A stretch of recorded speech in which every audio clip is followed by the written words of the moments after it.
Usually when we talk about diagnosing a problem, Yeah. there's like this expectation of mechanical precision. Right, exactly. Like a perfectly clean formula. Yeah. You think about, say, a doctor looking at an x-ray. Yep. You break your arm, you go into the clinic, and they put the film up on that glowing white light box. Hmm. And the doctor just points to this jagged white line and says, there is the fracture. That is the problem. It's entirely objective. It is, yeah. It's a binary state. I mean, the bone is either broken or it's intact. There's no debate. Right.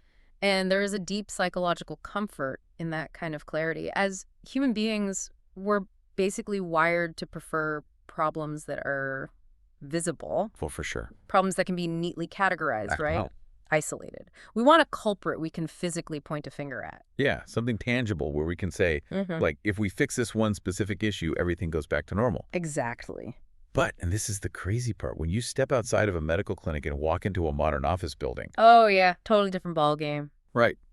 That x-ray machine suddenly becomes entirely useless. Completely useless. When we start looking at organizational psychology, and specifically the health of a workplace, the diagnostic landscape just loses all the comforting clarity. It really does. I mean, you could have a company with state-of-the-art software, Yeah. beautiful ergonomic desks, incredible compensation packages. Free snacks in the break room. Yes, the free snacks. Yeah. A brilliant product line. On paper, the x-ray looks perfect. Right. And yet, the best people are bleeding out of the department, productivity is grinding to a halt, and, everyone just looks completely miserable. Because you're looking for a fracture in a system that doesn't actually have bones. Wow. Yeah, that's a great way to put it. When an organization starts to collapse from the inside, you aren't looking for a broken policy or a flawed software implementation. You're trying to identify a broken atmosphere. Or broken atmosphere. Yeah. And diagnosing an atmosphere requires a completely different set of tools because it relies on the unspoken, the invisible. Right. The stuff you can't put on a spreadsheet. Exactly. The deeply psychological dynamics operating way beneath the surface of the official org chart.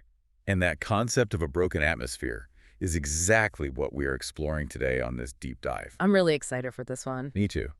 We are pulling apart this deeply resonant, highly insightful body of research that examines a silent phenomenon. And it's one that destroys workplaces right under our noses. It's happening everywhere, honestly. So our mission today, for you listening, is dissecting what happens when a workplace fundamentally shifts its primary objective away from the actual execution of work, and instead turns all of its energy toward the obsessive monitoring of its people. Yeah, the shift from work to surveillance, basically. Right. We are going to map out the subtle, almost imperceptible shifts from team collaboration to just systemic character assassination. Which is brutal to experience. It is. We'll look at the literal, measurable physical toll this takes on the human nervous system. Oh, the physical symptoms are wild. We'll definitely get into that. And we will uncover the chilling reason why the absolute most capable, brilliant people in these environments are always the very first to quietly walk out the door. What makes this analysis so vital is that it moves way past the superficial symptoms of a toxic culture. Right, because we hear that phrase all the time, toxic culture. Yeah, toxic culture, it's almost lost its meaning. It's a buzzword. Totally. But the material we're analyzing today, it functions as a masterclass in behavioral mechanics. It uncovers the underlying psychology of the people who actually create these environments. Micromanagers. Exactly. It breaks down the twisted internal logic that allows them to sleep at night. And, crucially, it validates the devastating invisible burden carried by the people trapped inside those systems. Which is so needed. Because the premise that sets all of this up, it completely flips our standard business logic on its head. It really does. We tend to assume that companies or, specific departments fail because of massive strategic blunders. Right, like a bad product launch. Exactly. We blame a poor sales quarter, a botched rollout, a shift in the macroeconomy, whatever. Or a competitor launching a better feature. Right. But this research argues that while those things obviously matter, they aren't what usually destroys a team's foundation. No, they aren't. Teams don't usually collapse because of a failed strategy. They collapse because of the air. The air. The literal atmosphere of the room. The central thesis here is that high turnover and organizational breakdown are rarely mysteries that require some forensic audit. Right. If you look at a team where people are constantly quitting or where productivity has flatlined despite having high-level talent, You don't need to look at the quarterly financials. Where do you look? You need to look at the interpersonal dynamics. In almost every single one of those failing spaces, you will find individuals who have decided that monitoring the behavior of others and attacking the personalities of their colleagues is somehow more important than executing their own actual job duties. It's the pivot from the problem to the person. Yes, exactly. That is the crucial distinction the research highlights. Think about a healthy work environment for a second. Let's say a major mistake happens. A critical client deadline is missed. Okay, bad day at the office. Right. But in a healthy atmosphere, the immediate collective focus is on the process. The questions are, like, where did the timeline break down? Was the software acting up? Did a communication pipeline fail between design and engineering? Right, they look at the architecture of the failure. Exactly. But in the toxic environment we are dissecting today, the moment that same mistake happens, the process is completely ignored. Out the window. The immediate knee-jerk reaction is to evaluate the character of the person who missed the deadline. And it's a profound and destructive shift in focus. In a healthy space, a failure is treated as a neutral data point. A neutral data point, I like that. Yeah, it's just a piece of information telling you that a system is flawed and needs reinforcement. But in this toxic environment, a failure is treated as a moral indictment. Wow. A moral indictment. The mistake is viewed as a manifestation of a deep-seated personality flaw. The inquiry completely bypasses how did this happen and goes straight to what is fundamentally wrong with you as a human being that you allowed this to happen. I was trying to visualize this while reading the source material, and I kept imagining this airplane mechanic. Oh, okay, let's hear it. So, imagine an airplane mechanic doing a routine inspection and finding a hairline fracture in an engine turbine. Pretty serious problem. Very serious. Yeah. But instead of ordering a replacement part or, I don't know, investigating the supply chain that produced the faulty blade, the mechanic marches into the cockpit and starts relentlessly criticizing the pilot's personality. Oh my God. Right? Why are you always so clumsy? Why don't you care more about your job? You clearly just don't have the right mindset for aviation. It's absurd. It is absurd. It does absolutely nothing to fix the broken engine. The plane is still grounded. Yeah, the turbine is still fractured. Exactly. But now, on top of the mechanical failure, you have a pilot whose nervous system is completely shot, who is doubting their own competence, and who is terrified to even touch the controls. That perfectly illustrates the functional uselessness of character assassination. It solves literally nothing while actively generating new damage. But if it's so functionally useless, I have to ask you about the psychology behind it. Yeah, it's fascinating. Why is it human nature to default to attacking a person's character instead of just doing the root cause analysis? If process improvement actually fixes the problem, why do these toxic monitors choose the path that leaves the plane broken? To understand that, we have to look at a very well-documented cognitive bias called the fundamental attribution error. The fundamental attribution error. Yeah. Human brains are basically prediction machines, right? And they want to conserve energy. Analyzing a complex system like mapping out a workflow, finding a subtle bottleneck, or untangling a miscommunication across 3 time zones, that requires a massive amount of cognitive energy. It's intellectually demanding work. It is. It's uncomfortable. It requires sitting with the problem and actually admitting you don't instantly know the answer. Exactly. But the fundamental attribution error provides a shortcut. It's the human tendency to overemphasize personal characteristics and ignore situational factors when judging others' behavior. Can you give an example of that outside the office? Sure, think about driving. If someone cuts you off in traffic, your immediate instinct isn't to think, oh, they must be rushing to the emergency room, or they probably have a massive blind spot. No, I definitely don't think that. Right. Your brain immediately jumps to, that person is a reckless, selfish jerk. You attack their character. Yeah, guilty is charged. But conversely, if you cut someone off, you justify it through your situation. You say, I was running late, the sun was in my eyes, I had no choice. Wow. So we give ourselves the grace of context, but we judge everyone else strictly on character. Precisely. Now, apply that lazy cognitive shortcut to a person in a position of power in a workplace. When a project fails, doing the systemic root cause analysis is really hard. Blaming the human being standing in front of you, that takes 2 seconds. Yeah. But it goes deeper than just cognitive laziness. The research points out that blaming someone's character gives the toxic monitor a deep, artificial sense of control and superiority. So, Well, if the project failed because the global supply chain is a mess, the manager is powerless. That's terrifying. But if the project failed because your character is flawed, then the manager is safe. oh, wow. Their worldview is protected, and they get to position themselves as the righteous arbiter of what is right and wrong. That is deeply unsettling. Hmm. They're essentially sacrificing the emotional well-being of their team just to protect themselves from feeling powerless. Exactly. And the terrifying thing is how this actually manifests day to day. When we talk about Yeah. character assassination, it conjures up images of, like, a movie villain. Right, a guy in a suit yelling. Yeah, we picture a red-faced executive screaming in a glass-walled boardroom, throwing coffee mugs at the wall. But that's usually not how it happens. No. The research explicitly notes that this culture doesn't start with screaming. It starts with tiny, almost microscopic linguistic shifts. Microaggressions. Exactly. It's built on phrases that seem entirely innocuous to an outsider, but which slowly build up into this impenetrable arsenal of what the monitors like to call common sense. The documentation of these specific phrases in the text is where the research becomes chillingly familiar. It really hits close to home. Yeah, because these aren't overt slurs or, obvious HR violating curses. They are weaponized phrases meticulously designed to bypass corporate behavioral policies while still inflicting maximum psychological damage. I want to list the exact phrases highlighted in the text because I guarantee anyone who has spent time in a corporate environment will feel a visceral reaction to at least one of these. Oh, for sure. Okay, phrase 1, why can't you even do this? Phrase 2, you should normally know this. Phrase 3, you can't read the room. Oof. Yeah, so let's just look at that first one. Why can't you even do this? That's not a question, it's a trap. It's an engineered statement of exclusion. Look at the operative word there. Even. Right. Why can't you even do this? That single word implies a baseline. It implies that there is a subterranean floor of basic competence that every other human being on the planet has successfully reached, and you have somehow failed to cross it. Wow. It doesn't address the specific task at all. It addresses your fundamental validity as an employee. And the second one operates on the exact same frequency. You should normally know this. The weaponization of the word normal is a cornerstone of toxic monitoring.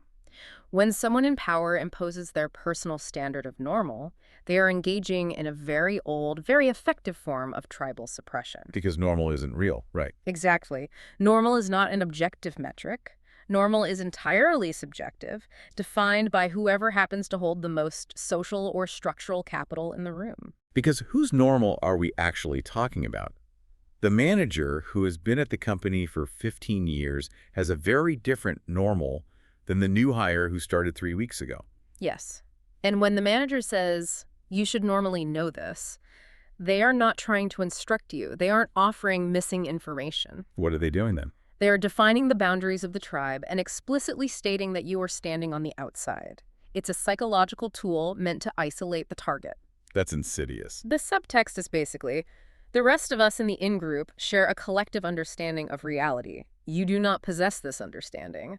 Therefore, you are defective and you don't belong with us. Man. And then there's the third phrase, you can't read the room.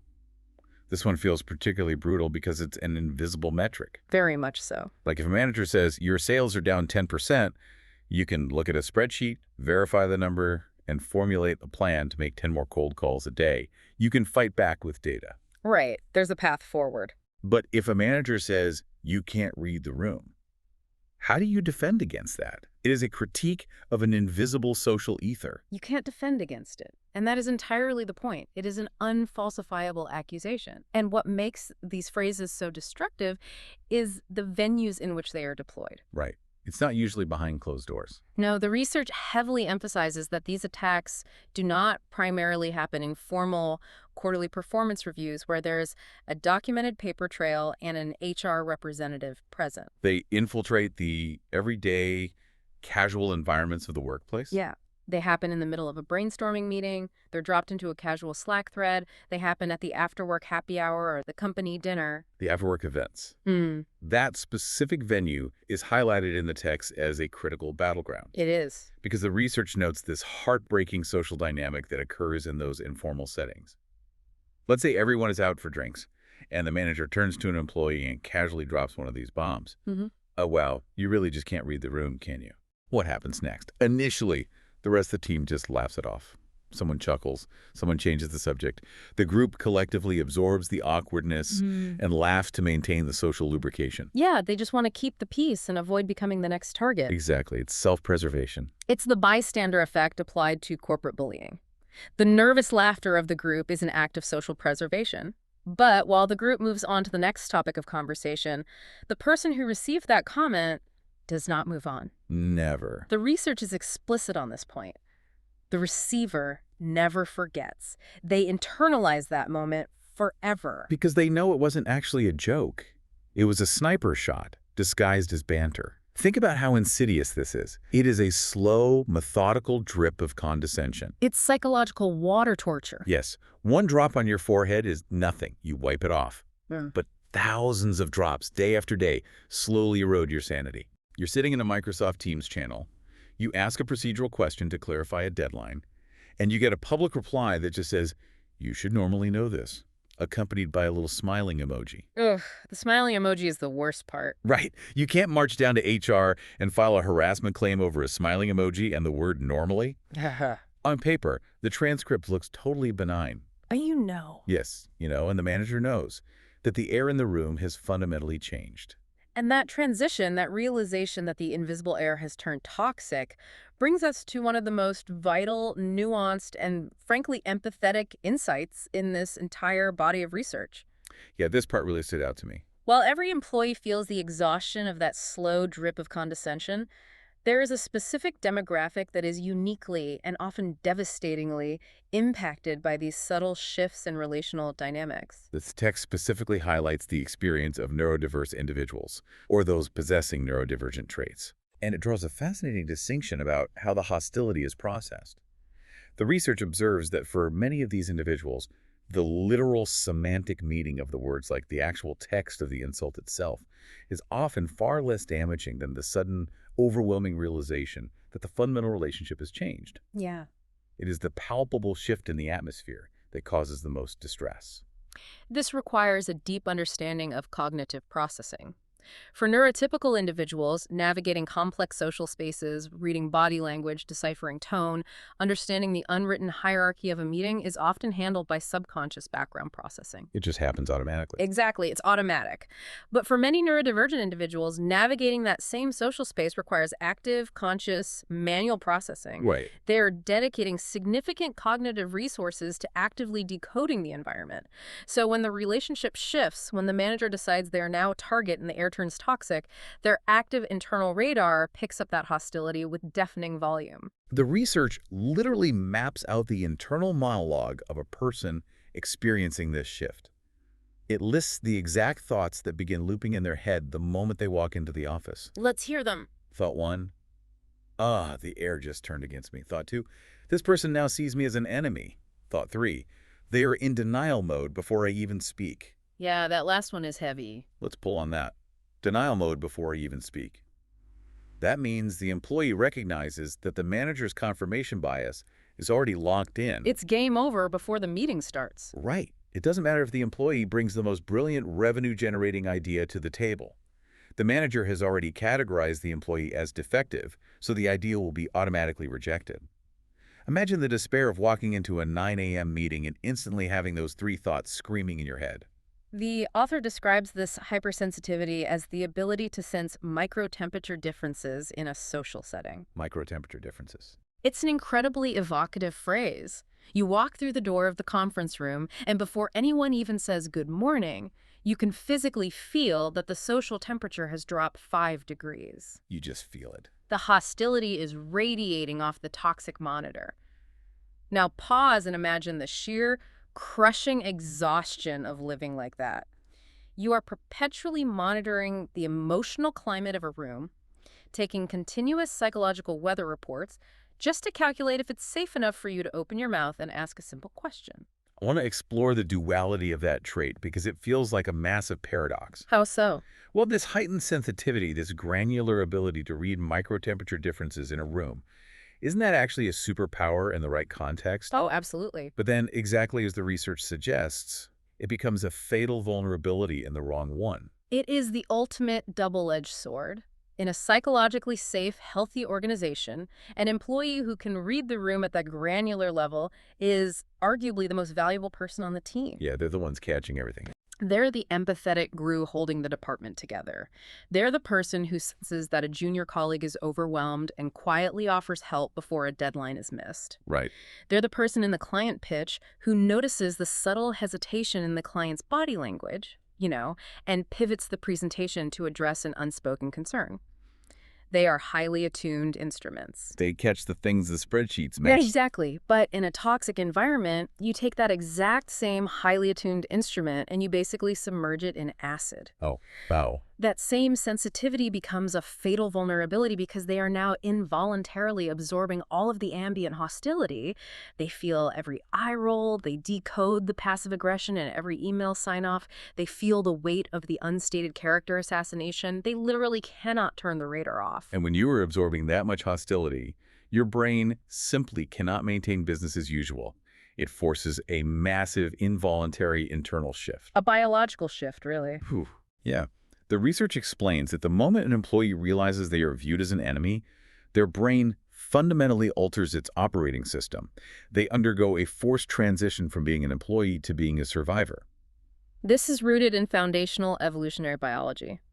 The human brain operates on a strict hierarchy of needs, and priority number one is always survival. Always. Physical survival first, and social survival second, which, in evolutionary terms, were often the exact same thing. Because if you were exiled from the tribe, you died on the savannah. Precisely. When the workplace environment signals that you are under threat, that the person holding power over your livelihood views you as an enemy, your brain treats that as a survival level threat. Wow. It immediately begins pulling resources away from the prefrontal cortex, the area responsible for higher order thinking, creativity, complex problem solving, and collaboration. It strips all the power from those systems and redirects it entirely to the amygdala and the defense mechanisms. This introduces what the text identifies as the survival tax. The survival tax. This is the pivotal tragic shift, where the organization essentially loses the employee, even though the employee is still sitting right there at their desk. People literally stop using their cognitive resources for work, and they start using them exclusively for defense. The employee is no longer trying to thrive. They are simply trying not to trigger the predator. Right. The research outlines the exhausting internal calculus the worker is now forced to run every single second of the workday.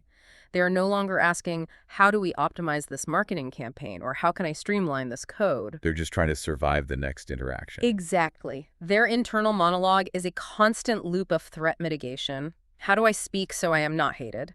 How do I reply to this email so my words aren't twisted and used to attack me? How do I physically sit at my desk so I don't draw attention and become a target? It is absolute tragedy. The text makes it clear that the employee has ceased to produce results. They are working strictly for survival. They're just trying to navigate the minefield and make it to 5 p.m. without stepping on a pressure plate. It's exhausting just thinking about it. I keep thinking about this in terms of computing power. Oh, the computer analogy. Yeah, run with that. Imagine you have a top-of-the-line computer. You've got 64 gigabytes of RAM, the newest processor, an incredibly capable machine. But you unknowingly install an incredibly heavy, paranoid antivirus software that runs continuously in the background. Let's follow the mechanics of that. That antivirus software views every single line of code, every single file execution as a potential fatal threat. Exactly. It is scanning every single byte of data multiple times. So the antivirus is using 99% of your RAM and maxing out your CPU. The fan on your laptop is spinning like a jet engine. Right. And then you try to open a basic blank Word document to write a simple sentence, Yeah. and the computer freezes. The application crashes. Now, is the computer stupid? Is the machine broken? Does it lack capability? No, of course not. No, it is a brilliant machine. But it cannot execute the simplest function because all of its processing power has been forcibly diverted to scanning for threats. That is a phenomenal translation of cognitive load theory. In this scenario, the RAM is the human brain's working memory.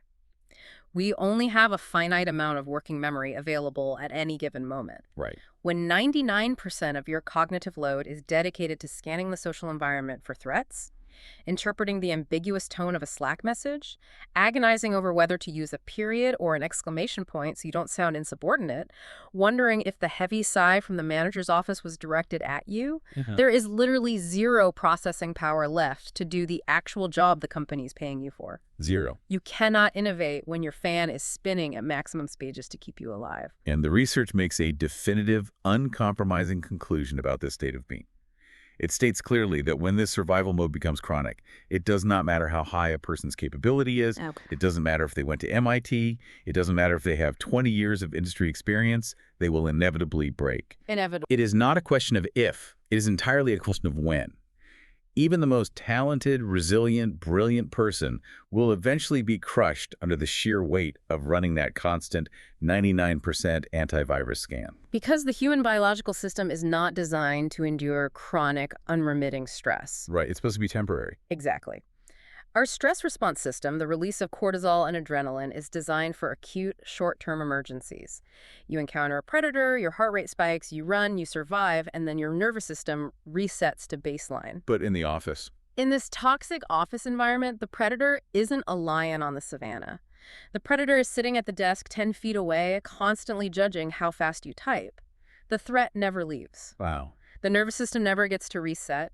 The resulting allostatic load, which is the wear and tear on the body from chronic stress, makes breaking a biological inevitability. So if we look at the wreckage of this situation, it raises a massive, glaring question. The why question. Yes.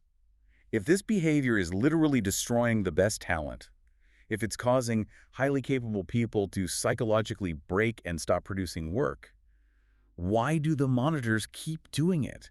How do they justify destroying their own teams? This is the point where the research transitions from analyzing the victim to dissecting the perpetrator.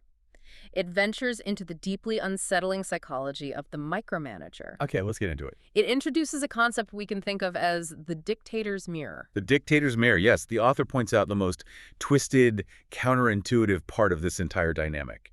You would think these toxic monitors know they're being malicious. But they don't. No. The people doing the monitoring genuinely, at their core, believe they are improving the organization. Yeah, that's the scariest part. They do not wake up, look in the mirror, and think, I'm going to destroy my team's mental health and ruin our productivity today. They look in the mirror and see a hero. They see themselves as the last line of defense against chaos. The research meticulously breaks down the internal framing of the toxic monitor. It lays out the specific, twisted mathematical equations that govern their worldview and justify their behavior. Let's hear the equations. According to the text, in the monitor's mind, pointing things out equals justice, monitoring equals management, and pressure equals guidance. We have to look at each of those equations because they are the engine of the toxicity. Pointing things out equals justice. Think about the mechanics of that. It's all ego. Right. Every time the manager finds a typo in an internal memo, every time they publicly shame someone in a meeting for a minor oversight that has absolutely no impact on revenue, they experience a neurological reward. A hit of dopamine. Exactly. They get a dopamine hit of righteousness. They feel like a crusader, maintaining the sacred standards of the company. They've reframed pedantry as moral virtue. And then we look at the second equation, monitoring equals management. Which is just fundamentally wrong. It's a massive misunderstanding of leadership.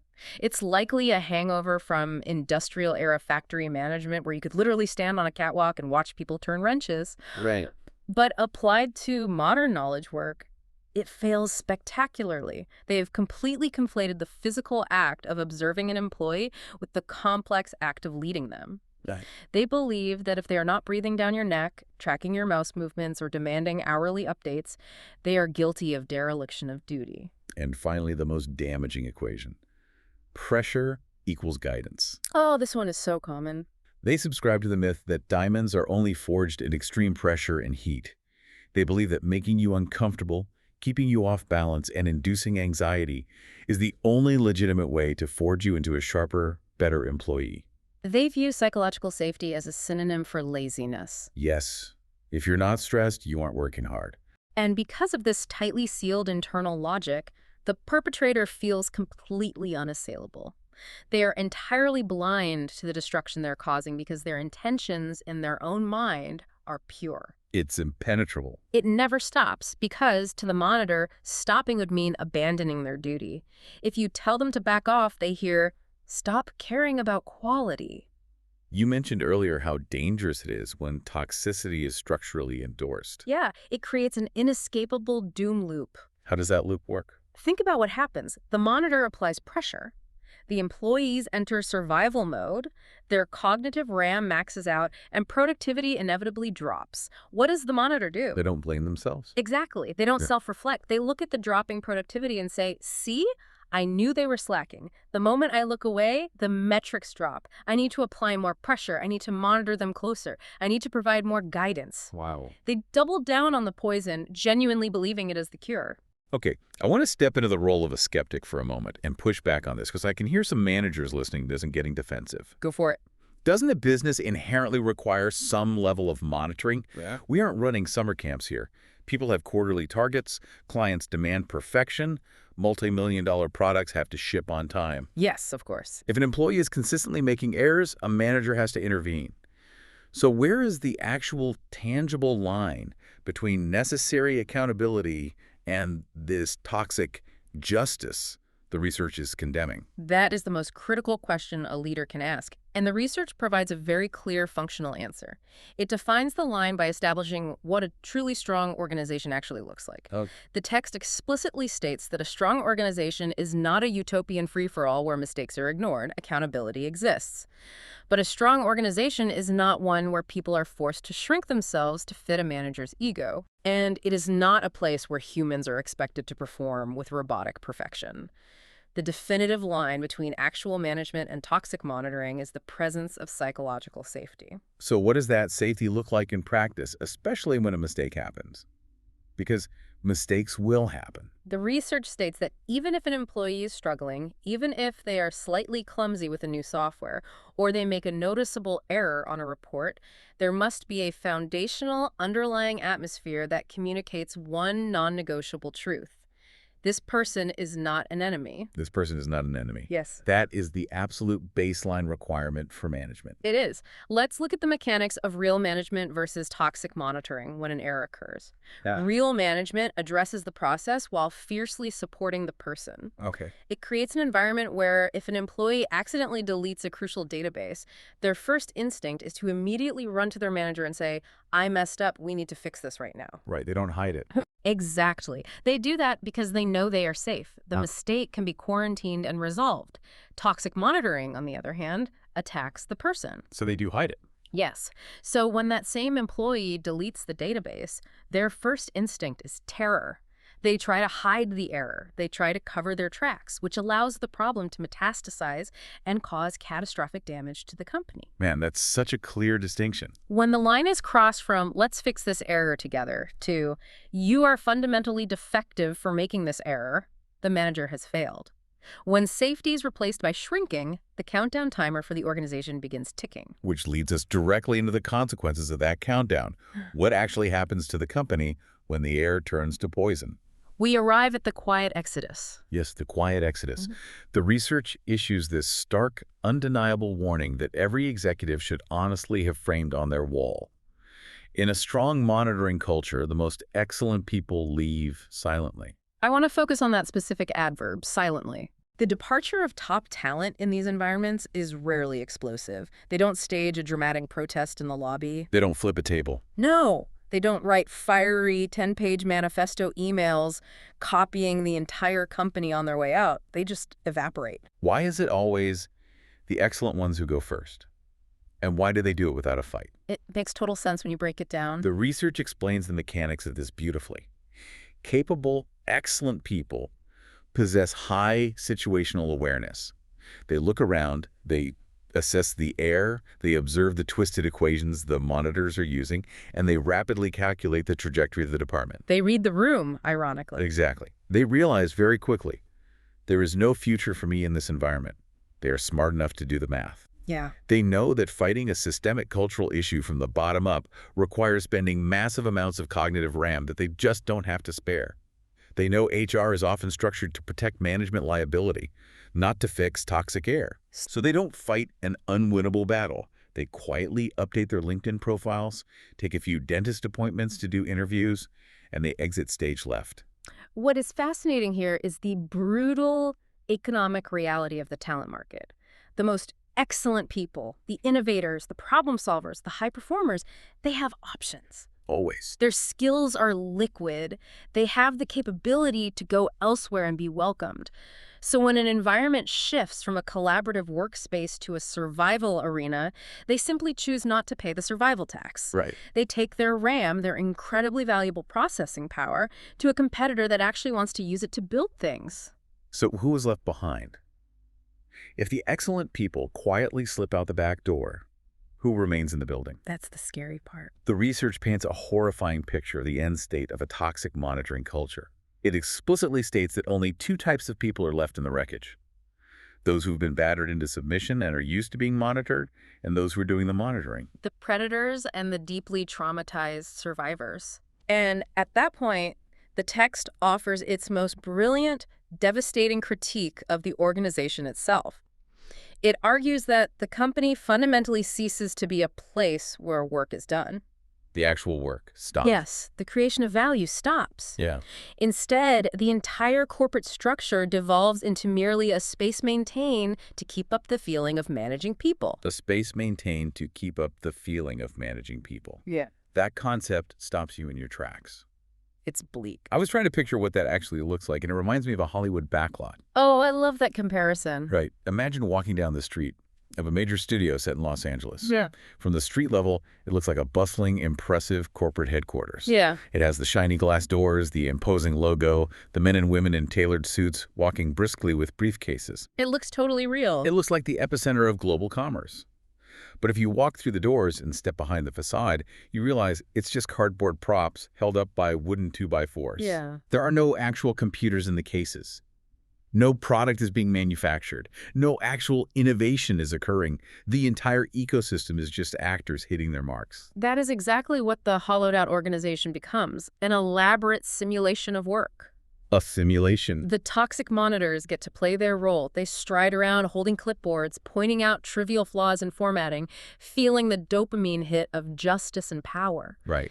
And the monitor employees get to play their role. They shrink down, they nod submissively, they pretend to be guided, and they shuffle papers around to look busy. But the core mission. The actual core mission of the company, the reason the business was founded, that walked out the door months ago with the capable people who left silently. The company is just a vehicle for the manager's psychological needs. I want to pause the analysis right here, because I think it is crucial to speak directly to you, the listener. Absolutely. Because statistically, based on how widespread this phenomenon is, it's highly likely that some of you hearing this conversation right now are currently trapped inside one of these Hollywood backlots. It's very common. You are living inside this cardboard simulation, paying the exhausting survival tax every single day, and wondering if you are losing your mind. And the author of our source text recognizes this reality. They really do. In the final section of the research, the tone shifts from detached organizational theory to deep, personal validation of the visceral, physical reality you are experiencing. This is a vital shift. The text acknowledges a fundamental truth of trauma.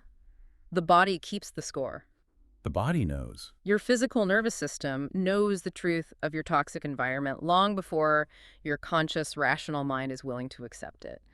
Your brain might be trying to rationalize the manager's behavior, saying, well, they're just under a lot of pressure, but your body knows you are in danger. Let me read the visceral reality check from the source because it is so specific it will probably make the hair on your arms stand up. Oh. The research says, if just the thought of going to the workplace causes heart palpitations, if the digital notification sounds of Slack or Microsoft Teams cause a spike of fear, if simply seeing a certain person's name pop up on your email inbox gives you sudden stomach pain. Let's look at the mechanics of that Slack notification sound, that little digital knock brush noise. I can hear it right now. Objectively, it is just a neutral audio file designed by an engineer in California to sound pleasant. Right. In a healthy workplace, your brain processes that sound as a simple cue. Oh, a colleague needs a file, let me send it over. No big deal. But in a toxic monitoring culture, the amygdala rewires that association through classical conditioning. That pleasant chime becomes the roar of a predator. Wow. It triggers an involuntary, localized fight-or-flight response. Your heart rate spikes, cortisol floods your system, the blood rushes out of your stomach, causing that dropping sensation. Before your eyes have even focused on the screen to read the words, your biology is bracing for a physical impact. And here is the most important thing the research wants you to hear: the ultimate expert validation. The source loudly, unequivocally emphasizes that this physical reaction is not a weakness. Not at all. It uses a fascinating Japanese cultural concept to make this point. Am I?